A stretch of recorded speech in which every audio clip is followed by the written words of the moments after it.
Oi, eu sou a Dani. Tudo bem? Eu sou a Delane. Olá, eu sou a Adriana. Você está ouvindo o podcast Ginga Language. Seja muito bem-vindo. Esse podcast é um projeto independente criado por 3 mulheres nativas brasileiras voltada para o ensino de português como segunda língua.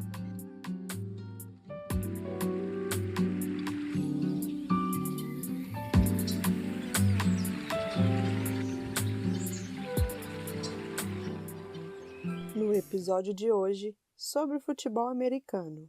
E o convidado do dia é o Drew Banks. Ele é americano e atualmente mora em Maryland.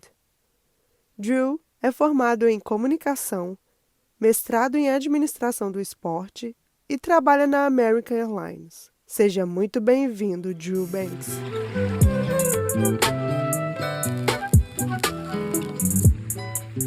Olá, tudo bem com você? Tudo. Seja muito bem-vindo ao nosso episódio. Obrigado, obrigado. Obrigado pelo convite. A gente agradece a sua participação. Hoje a gente vai falar sobre futebol americano. E eu quero saber como você conheceu o futebol americano. Eu conheci futebol americano basicamente quando eu nasci.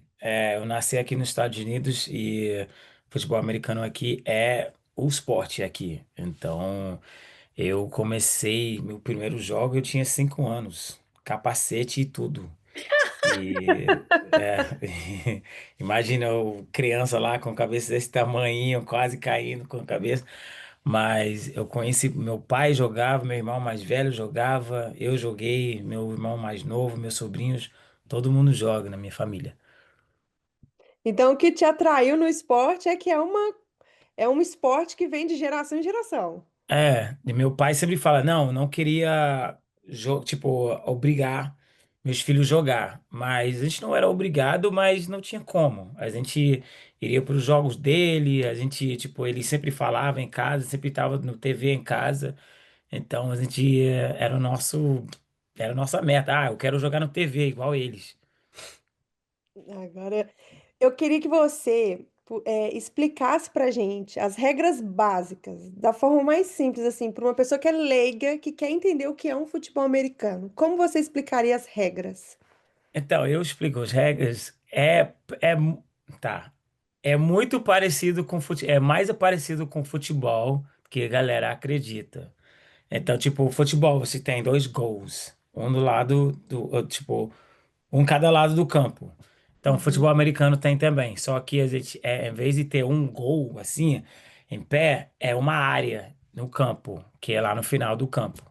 E o objetivo é que o time que tá com a bola, que tá no ataque, atravessar o campo e entrar com a bola, entra nessa área. Então, no ataque, você tem uma coisa chamada descidas, que é tipo chances. Você tem 4 chances para ganhar 10 jardas. E na quarta descida, se você acha, eu não vou conseguir, você pode chutar a bola para a bola ficar mais longe, para o outro time ter que atravessar o campo para marcar o gol. Basicamente é isso. Você tem 11 no ataque, 11 na defesa. E a Sim. galera da defesa está tentando derrubar quem tiver com a bola de ataque. Aham. E as pessoas do ataque estão tentando desviar, sair da galera na defesa.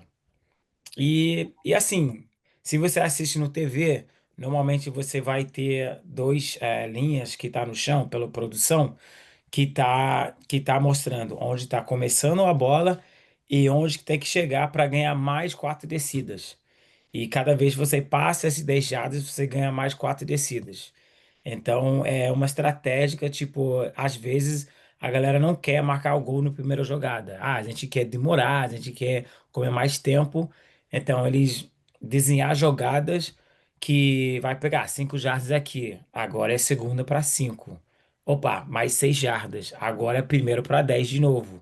Mas isso vai tirando tempo de relógio para acabar o jogo mais rápido. Então é muito estratégica mas é basicamente isso. Você vai atravessando o campo até entrar no naquela área que marca pontos. E se você tenta na quarta ou alguém derrubar a bola e a bola tá viva, outra pessoa pegar a bola, Sai os times de ataque, entra o outro time de ataque do outro time, entra a defesa do seu time que tiver com a bola. E uma curiosidade, só que porque você está falando das regras, eu quero saber daquela tinta que fica aqui embaixo, assim, do olho. O que que é aquilo? Ah, aquilo ali antigamente era uma coisa para ajudar com o sol, para o sol não atrapalhar a visão. Só que hoje em dia tem galera que tá pintando a cara inteira com essa tinta preta. Tipo, tem um cara que joga em Detroit que ele pinta um lado da cara, todinho, um lado só. Mas é a coisa dele. Então a galera faz, mas antigamente só tinha umas dois marquinhos aqui. Aí até hoje eu até usava, eles têm adesivos para não ficar aquela bagunça. Aí eles colocam lá e aí ele ajuda com o sol. Qual é a ciência atrás disso? Não faço ideia, mas eles falam que ajuda. Entendi. E aí, falando de esportes de contato, qual a diferença seria entre o futebol americano e o rugby? Ah, eu acho que a grande diferença é o rugby não tem equipamento. Eu acho eles mais doidos que a gente. Porque eles vão lá, é basicamente a mesma coisa, só que eles não têm capacete, nada para proteger o corpo. Eu acho uma loucura isso aí. Mas eu não sei todas as regras do rugby, mas aquele negócio para marcar pontos. Eles têm uma área também, que você tem que atravessar essa linha com a bola. Parece que eles têm que cair com a bola para fazer alguma, ou botar a bola no chão. A gente não precisa fazer isso, é só passar a linha e já ganhou os pontos. Mas eles também chutam depois que marca pontos também. É, mas aquela bagunça entre eles, que eles botam o ombro, eu não sei, a gente não faz isso. Só parece que a gente faz quando alguém derrubar a bola. Se você tá com a bola e você derrubar a bola, essa bola tá viva. Qualquer pessoa pode pegar. Então vira aquela bagunça que todo mundo pula em cima do outro. Porque o que acontece lá embaixo, que o juiz não tá vendo, tá valendo. Então, eu já tenho amigos que saíram com a bola, tá mordido, tá sangrando, nariz sangrando, tipo, um monte de coisa, mas é importante ele tava com a bola. Então, lá embaixo é loucura total. Nossa. E quais são as posições mais difíceis para jogar e por quê? Mais difícil, eu vou dizer que é o quarterback, que é o jogador principal do time. Ele é basicamente a cabeça do time. Ele joga no ataque. Acho que todo mundo sabe quem é Gisele Bündchen. O ex-marido dela, ele é provavelmente o quarterback mais decorado, que ele ganhou mais títulos de todos os tempos, ele chama dos melhores de todos os tempos. Aí esse cara, eu acho que é o mais difícil, porque todo mundo no ataque, ele tem que saber o que eles têm que fazer. Em todo momento, ele tem que, tipo, ele que chama jogadas, ele que muda jogadas na hora, ele que faz a leitura na defesa na hora, enquanto tem 11 pessoas tentando matar esse cara. Então você tem que estar com a cabeça, tipo, muito frio, você tem que estar sabendo de tudo para tudo funcionar. E só para você entender, a pressão dessa pessoa, ele é a única jogador, a única posição que eles conta as vitórias e as derrotas. Hum. Então, você joga qualquer outra posição. Ninguém sabe quantos jogos você perderam, quantos jogos você ganharam. Mas essa posição, eles contam. Então, tipo, é tudo em cima dele. Então ele é tudo isso mesmo. É, e você, assim, tem momentos no jogo que esse cara, ele vai encostar na bola todas as jogadas começam com ele. Alguém vai dar a bola pra ele e ele vai, tipo, ele vai dar a bola pra alguém correr, ele vai lançar a bola. Então, pensa, às vezes você tá lendo a defesa, eu tenho que lançar a bola nesse buraco na defesa. O cara que joga no meu time nem tá lá ainda. Mas eu tenho que lançar a bola na velocidade certa, na altura certa, na hora certa, para quando o cara chegar, vai encontrar ele.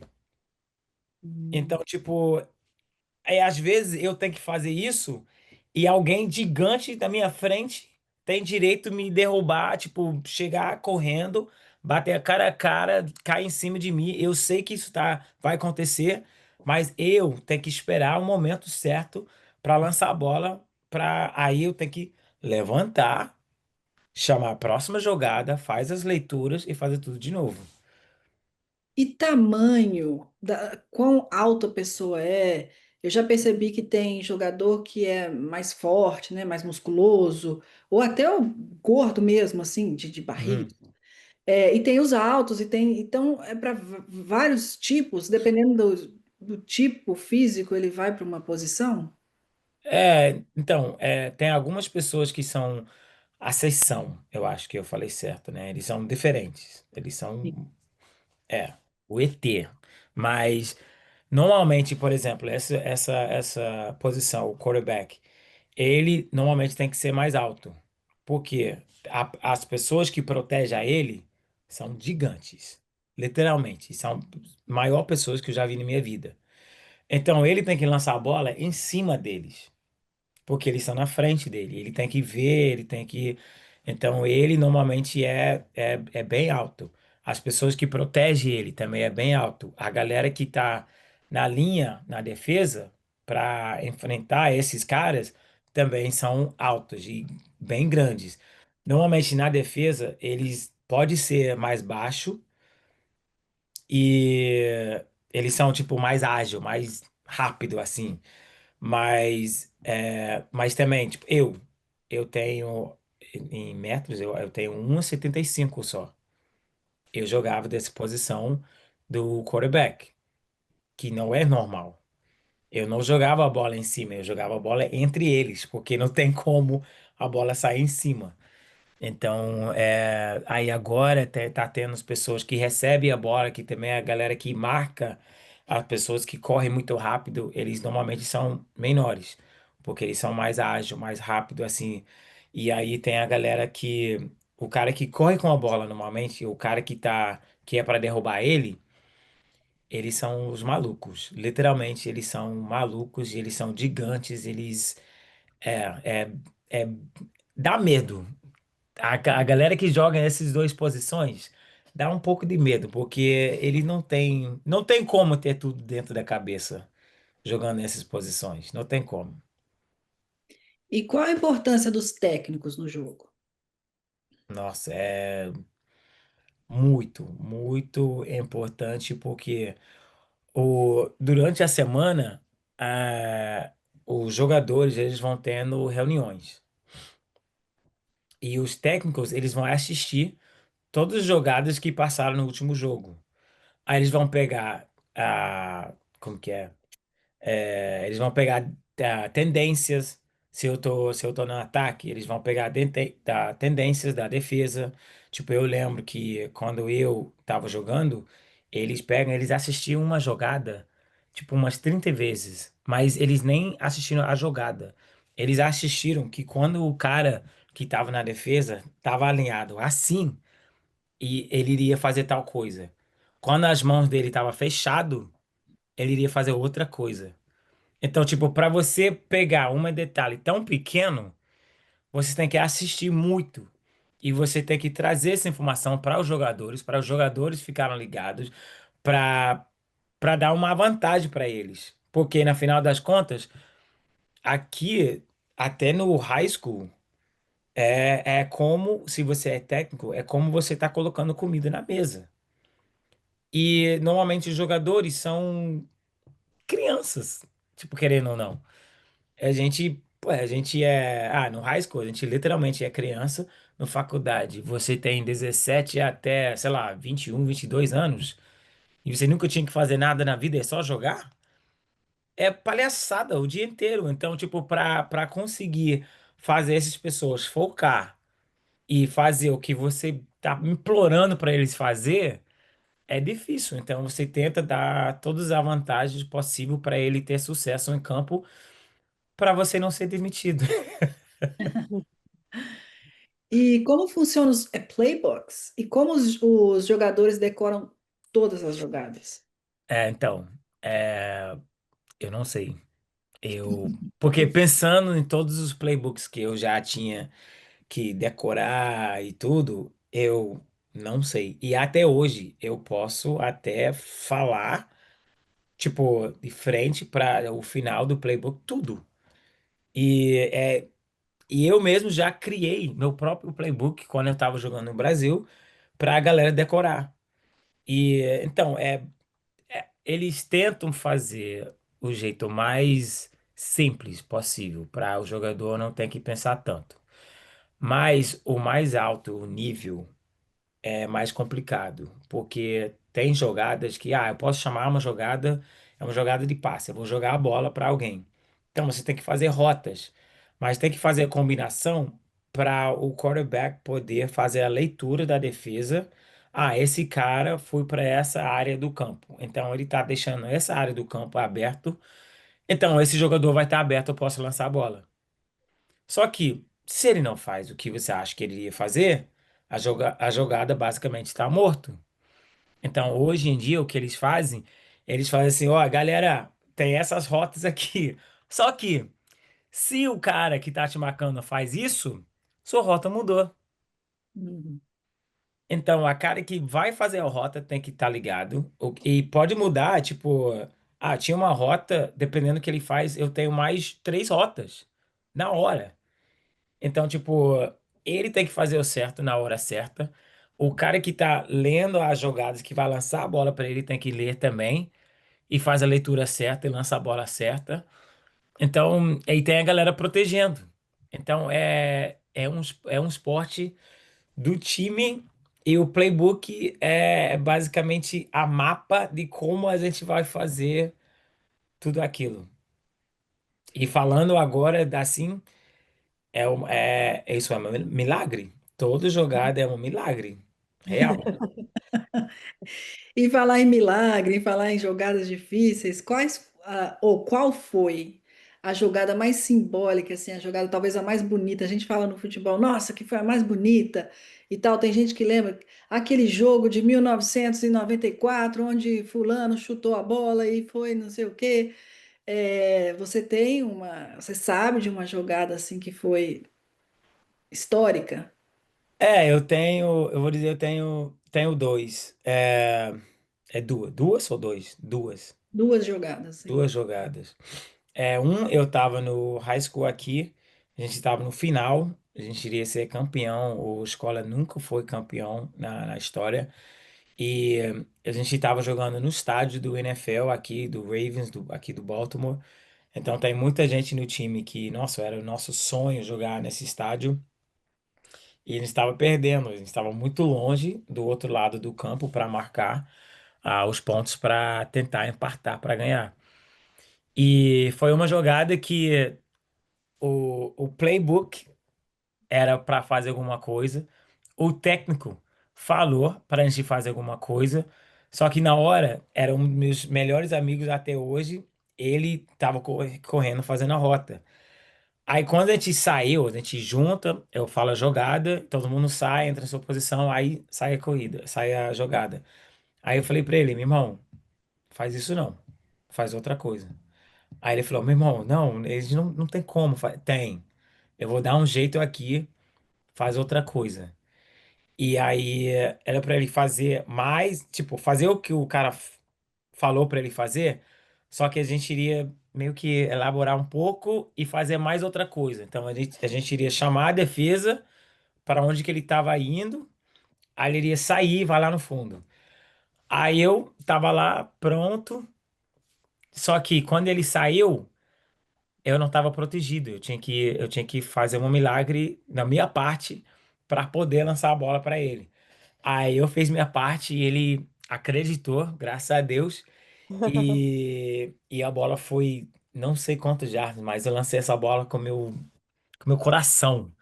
E ele pegou, aí colocou a gente no outro lado do campo, deu tipo tempo para a gente marcar uns pontos e aí vai pro prorrogação.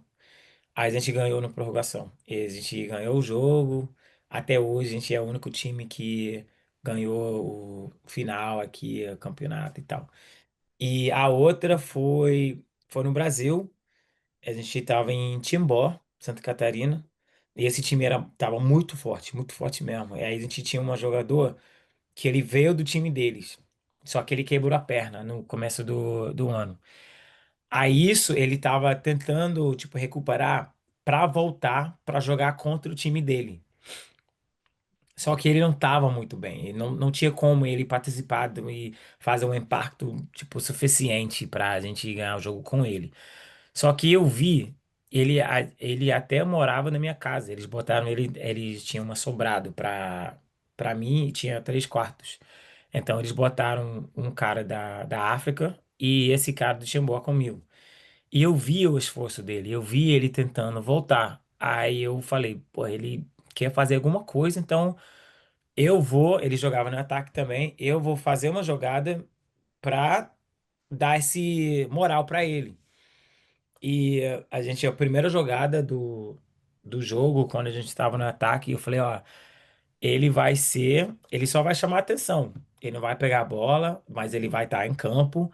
Ele vai, tipo, vai chamar atenção e a gente vai marcar ponto na primeira jogada. E eu chamei, porque eu imaginei outro time, vai achar, primeiro jogo dele, vai dar a bola pra ele, pra dar esse moral pra ele e tal.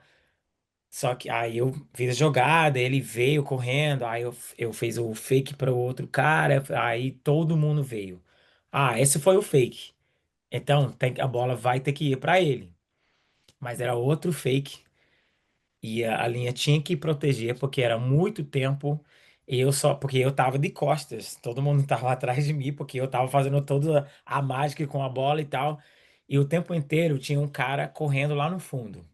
Eu tava rezando que todo mundo que tava era para proteger o fundo, pelo menos iria parar por um segundo para o cara passar, ou só pelo menos colocar os olhos nesse cara para não ver o cara passar eles. Hum. E quando eu virei, não tinha ninguém na minha frente para me matar, graças a Deus, e todo mundo tinha descido. Assim, descido e tava já viu o cara, já tava ligado e já tava tentando voltar no fundo para buscar o cara. Aí tinha outra bola que eu tinha que lançar com o meu coração. E eu acho que essa bola foi mais de 60 jardas no ar. E deu tudo certo. Ele pegou, foi o touchdown. A gente fez pontos na primeira jogada do jogo. E a gente ainda acabou ganhando o jogo. Então fiquei muito feliz. O cara ficou muito feliz também. Tipo, ele não. Eu acho que foi a única jogada que ele participou no jogo. Mas como a gente treinou, porque ele quando você tá machucado, é complicado, porque você sente que não importa mais, você não é nada. Então, para incluir ele, eu via como ele estava feliz e ainda foi um sucesso, fiquei muito feliz com essa jogada. Voltamos após um breve intervalo. We'll be back after a short break. If you like our work, please consider supporting us at Venmo at Jinga 2022. You can follow us on Instagram, Facebook, and Twitter at Jinga Language. And if you're interested in having classes with us, or if you have any comments or questions, please contact us at jinga.language@gmail.com. Thank you for listening. E qual é o seu time favorito da NFL e por quê? Conta pra gente. Então, meu time, até minha tia, eu vi minha tia hoje, ela contou essa história. É um time chamado do Dallas Cowboys. E eles são rivais. Tipo, é uma rivalidade bizarro de Cowboys e era o time da minha cidade chamado Washington Redskins. Hoje em dia, esse time é chamado do Washington Commanders, Uhum. mas rivalidade ainda continua. Para vocês terem ideia, minha irmã gosta do Cowboys. A cidade deles é Dallas. O nome do meu sobrinho é Dallas. É tão assim. Só que o Dallas gosta do time daqui. Então, Gente! não deu certo pra ela dando o nome do Dallas pra ele, porque ele não gosta do Dallas. Ele odeia o Dallas. Mas eu era torcedor do Dallas Cowboys, aí tinha um jogo em casa que meus pais chamavam todo mundo pra assistir. Então, aí separou, os homens estavam lá embaixo, bebendo, falando besteira, aí as mulheres estavam lá em cima assistindo. Aí o Dallas ganhou, o Cowboys ganhou, aí eu subi. Eu era moleque, eu tinha no máximo 11, 12 anos. Eu acho que eu era mais novo que isso, na verdade. E aí eu subi, falando besteira. Ah, mãe, seu time perdeu, isso o quê? Eu, tipo, falando. Tava nevando lá fora, tava muito frio. Eu tava de shorts e regata só. Minha mãe falou: Ô, menino, sai da minha casa, por favor. Aí eu, o quê? É, você escutou. Sai de minha casa agora. Aí eu saí correndo, fui lá embaixo, falou: pai, minha mãe tá me botando lá fora, cara. Tem que me salvar, tá muito frio lá fora, eu não tô com jaqueta nem nada. Aí ele subiu, falou: pô, deixa eu ir lá em cima pra ver o que que foi. Aí ele falou: amor, o que que isso? Tá botando o nosso filho lá fora? O que que ele fez? Aí ele veio aqui na minha casa, falando lá desse jeito, na minha cara, por causa do meu time. Eu dar essa liberdade, ele pode gostar de quem ele quiser. Mas falar mal do meu time dentro da minha casa, ele não vai, não. Se você quer defender ele, você pode ir lá fora com ele. Aí meu pai olhou pra mim e falou: filho, eu acho que você vai ter que ir lá fora. Aí eles abriram a porta, aí eu fui lá, eu tava sem meia, sem nada, e ela me deixou lá fora, na neve, por mais 1 hora. Nossa. Quando eu entrei na casa, quando ela me deixou entrar, eu já era do outro time. Eu não gostou mais do Cowboys, eu gostava do time da nossa cidade. Uhum. É, e minha tia, eu via minha tia hoje, aí ela trouxe alguma coisa do Cowboys, eu falei: que é isso? Aí ela falou: eu jurava que tu era do Cowboys. Eu falei: não, faz tempo que eu não sou. Ela falou: era daquele dia que ela te botou lá fora? Eu falei: sim, era daquele dia. Eu falei: sério que você mudou? Desde quando você mudou? Eu falei: na hora que ela me deixou entrar na casa de volta, eu já era do outro time. Ela falou: caraca, eu não sabia.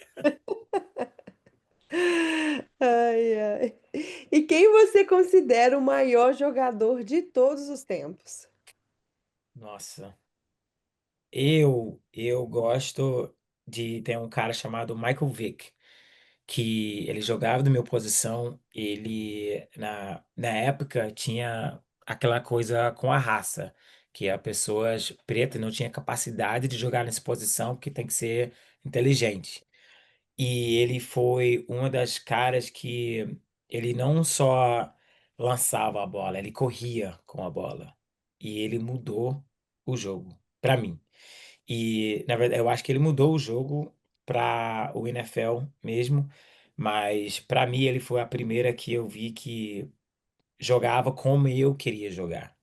Eu não quero só dar a bola para esse cara, lançar essa bola, não faz nada. Eu queria participar também, eu queria correr com a bola, eu era uma das pessoas mais rápidas nos times sempre, então eu sabia que eu podia ajudar nessa forma. E ele fez esse jeito de jogar nessa posição. Tipo, a galera aceitou. Então, para mim, é Michael Vick é os maiores de todos os tempos. E qual que foi o Super Bowl mais marcante para você?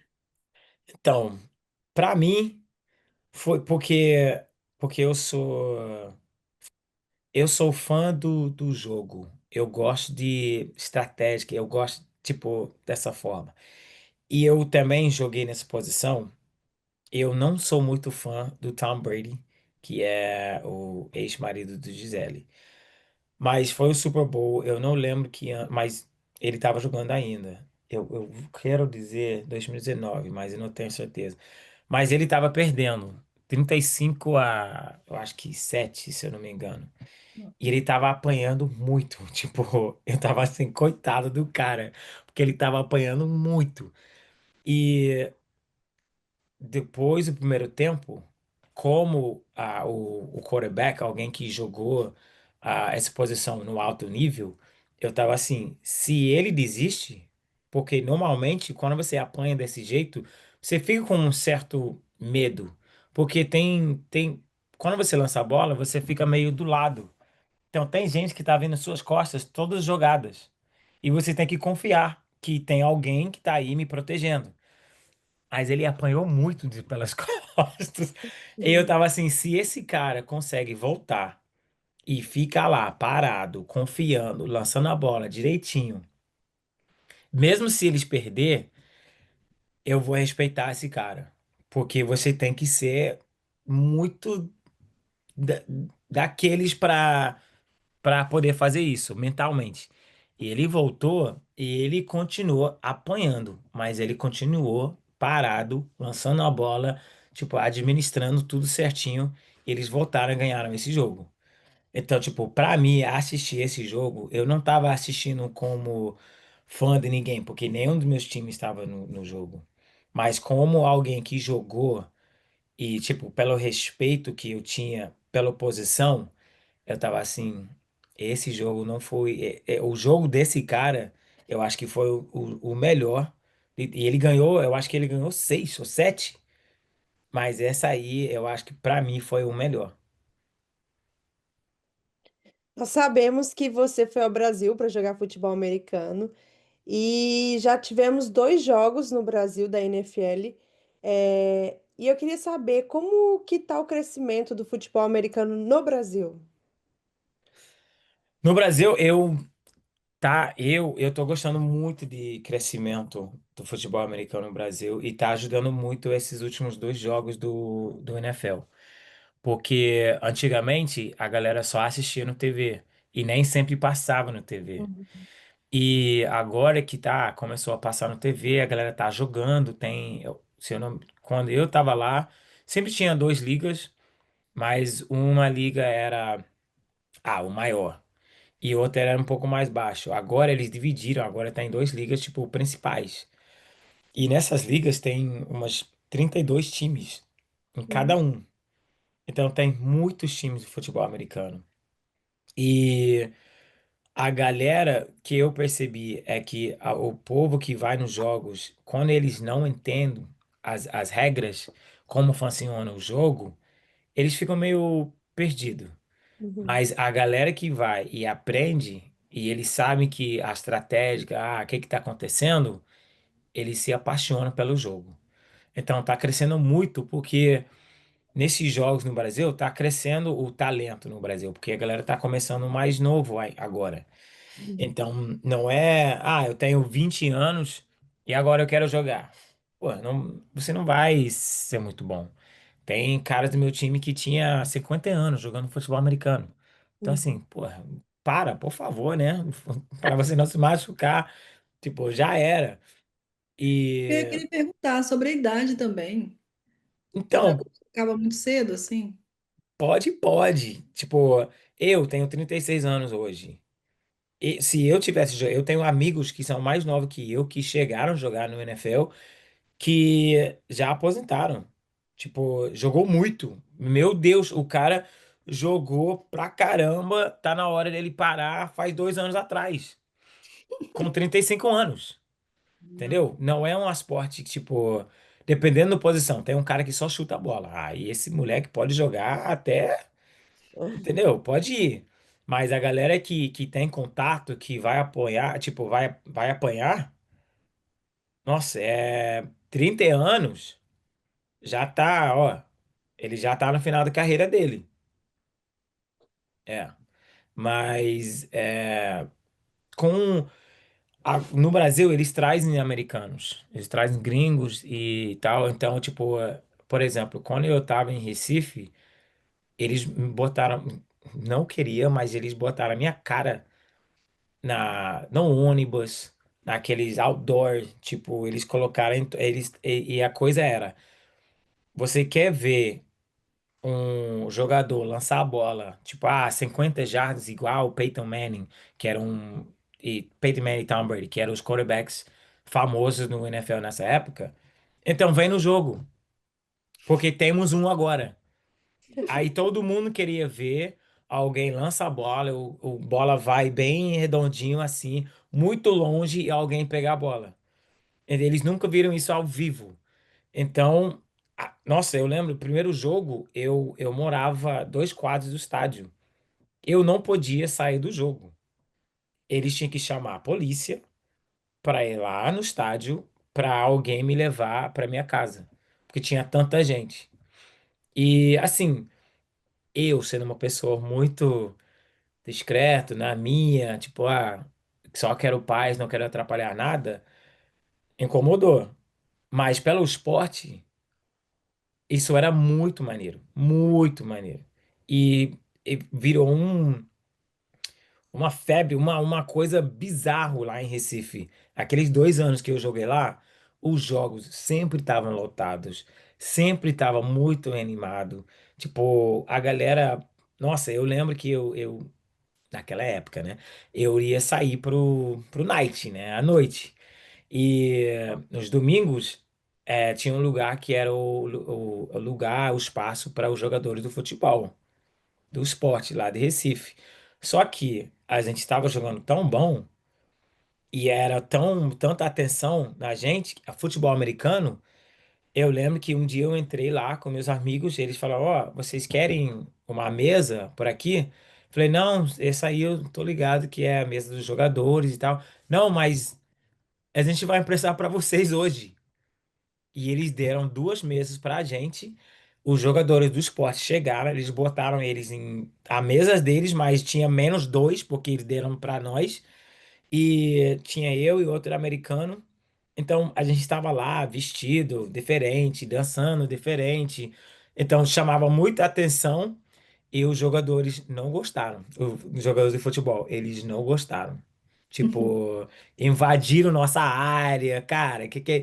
Eu só queria paz, eu só tava indo porque a gente iria depois dos jogos para relaxar, tomar uma, dançar um pouquinho, mas eles não gostaram nem um pouco. E Então tá quais crescendo são, muito. e quais são os maiores desafios para quem quer jogar no Brasil?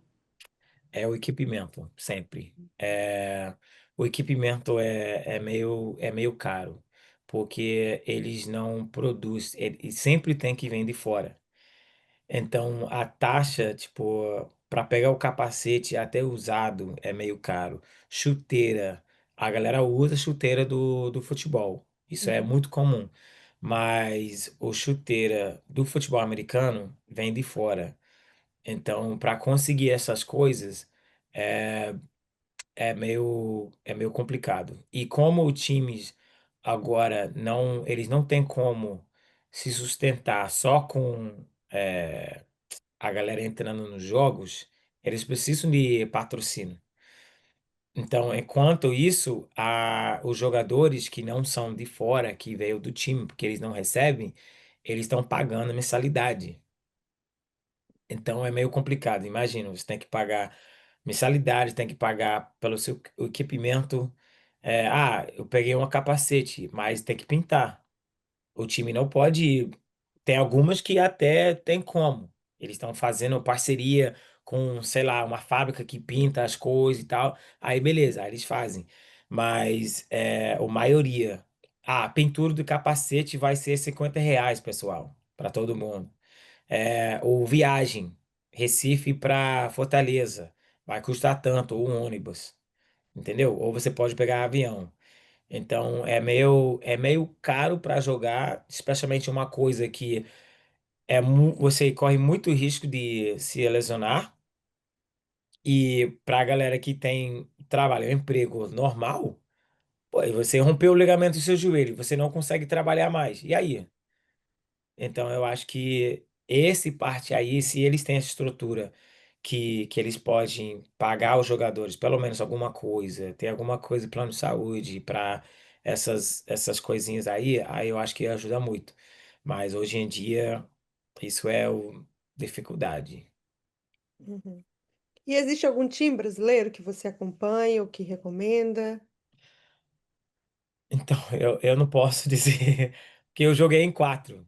Uhum, Se eu falo um, aí é complicado, mas os quatro que eu joguei, fica à vontade que pode jogar. Eu joguei em Recife com o Recife Mariners.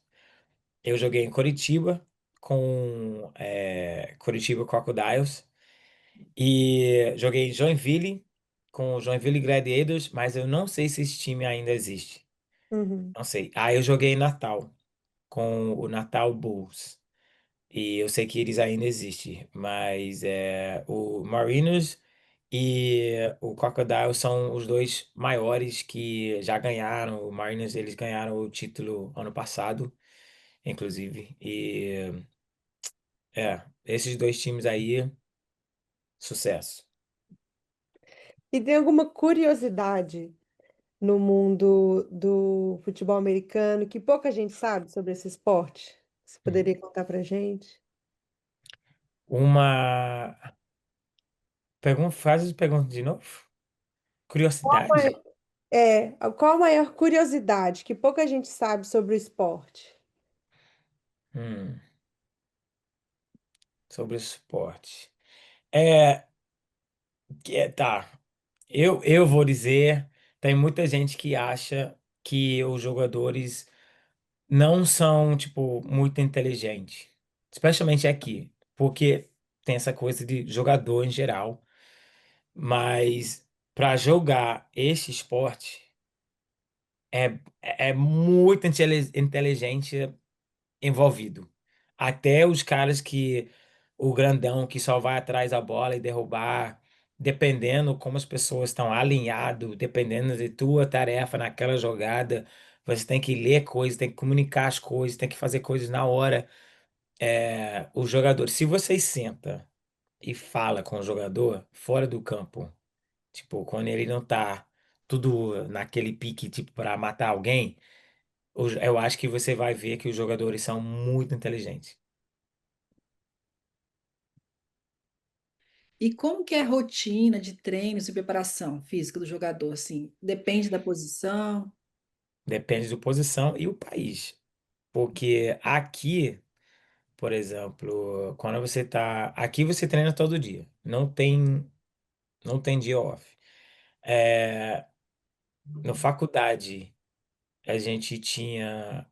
Você tem suas aulas e você tem que treinar na academia também. Então, dependendo das suas aulas, eles marcaram com você. Ah, você vai treinar na academia essa hora. E se não tinha uma hora que tava, tipo, mais tarde durante o dia antes do treino, sempre tinha uma hora, às 5 horas de manhã. Então, suas aulas estão muito um em cima do outro, não tem tempo, então você está na hora de 5 horas de manhã. Seja bem-vindo. Todo mundo odiava essa hora, mas você tinha que treinar. E você também tinha que ter um horário para ir lá no fisioterapia. E então você tinha que aparecer lá, se você tinha qualquer coisinha, gelo, outro som, qualquer coisa, tinha que fazer, tinha que tratar o corpo. Aí a gente chegava e a gente, tem que colocar as esparadrapo no tornozelo, essas coisas.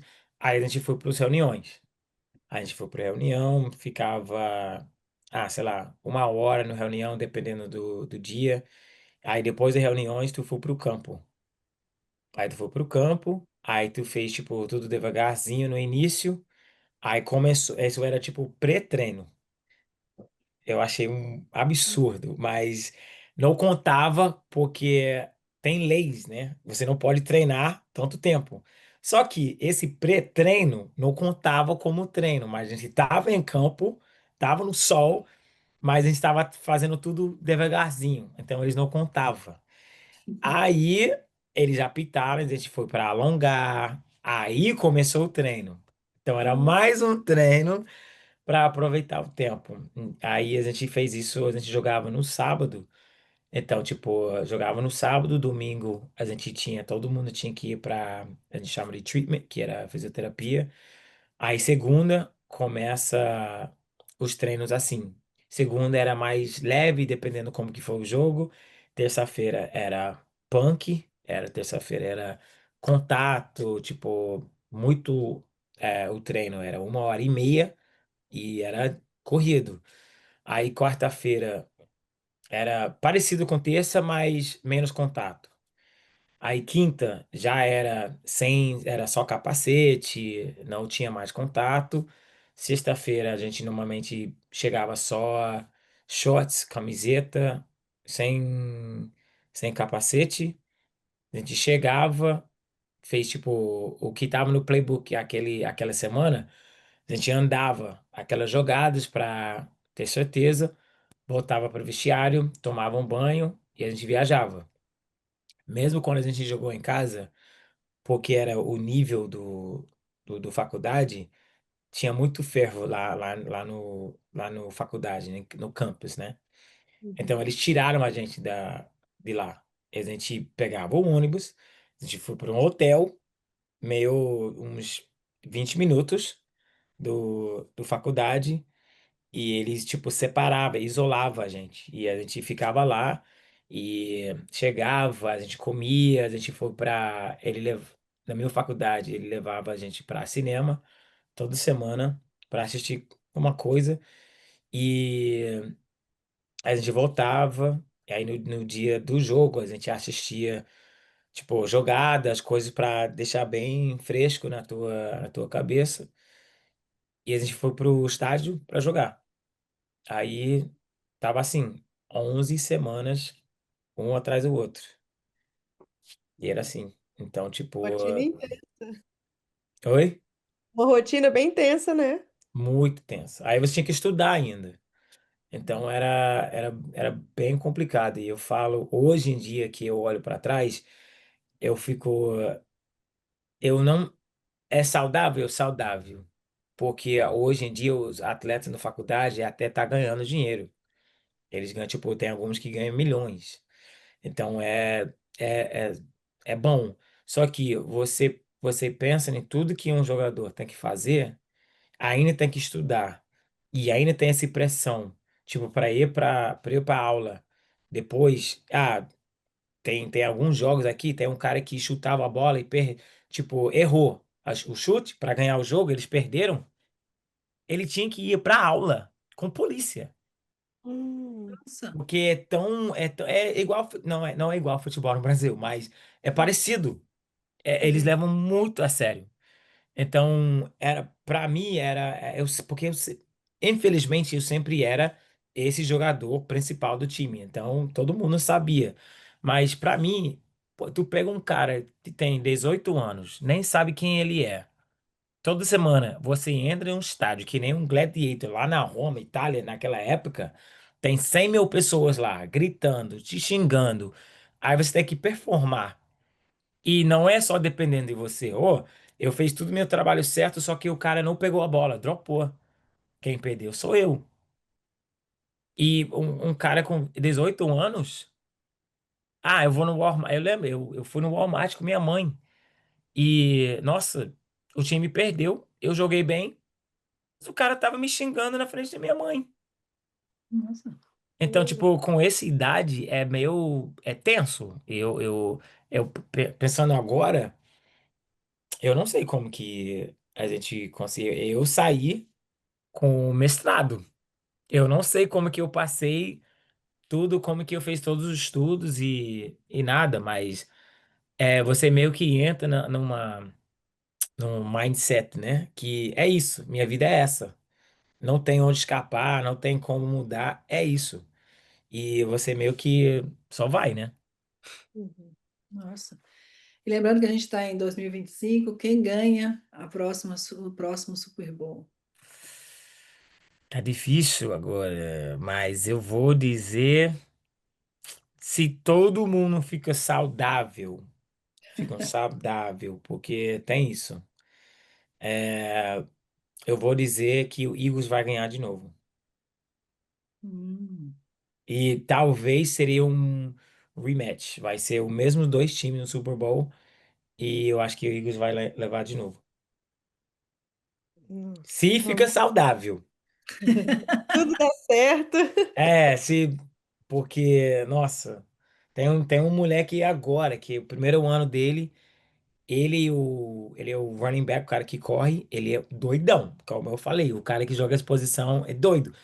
E ele é mais doido ainda. E o quarterback que entrou primeiro ano também, Nova York. Nossa, eles estão. Deu uma bomba lá nessa cidade, todo mundo amando. O cara derrubou o running back errado o tornozelo dele tava, tipo, do lado, deslocou o tornozelo dele. Graças a Deus não quebrou nada, porque normalmente quando tá assim, quebrou o osso lá embaixo. Mas eles falaram que só deslocou, então ele tem que, talvez ele volte em janeiro. Mas qualquer coisa dessa pode acontecer em qualquer momento. Então graças a Deus, eu só fiz uma cirurgia de 20, eu acho que 25 anos jogando direto. Só fiz uma cirurgia e quebrei algumas coisas, rompi algumas coisas, mas nada muito grave que tá atrapalhando minha vida hoje em dia. Nossa, é um esporte, né, que ele tem um impacto, né, muito grande. É, é muito, muito grande. Hum. Hoje em dia eu olho os jogos e fico assim, nossa senhora, eu não sei como que eu fiz isso. Não sei como que eu fiz isso. Bom, a gente agradece a sua participação no nosso podcast sobre contar um pouco para a gente do futebol americano, trazer, né, esse vocabulário em português para os nossos alunos e também para os nossos ouvintes brasileiros entender como é que funciona esse esporte que Sim. está chegando e crescendo no Brasil, né? Sim, sim, tá muito. Eu agradeço muito, eu acho muito legal e espero que consiga voltar mais umas vezes. Com Sim, certeza. convidadíssimo. Obrigada. Tchau, tchau. Tchau, tchau.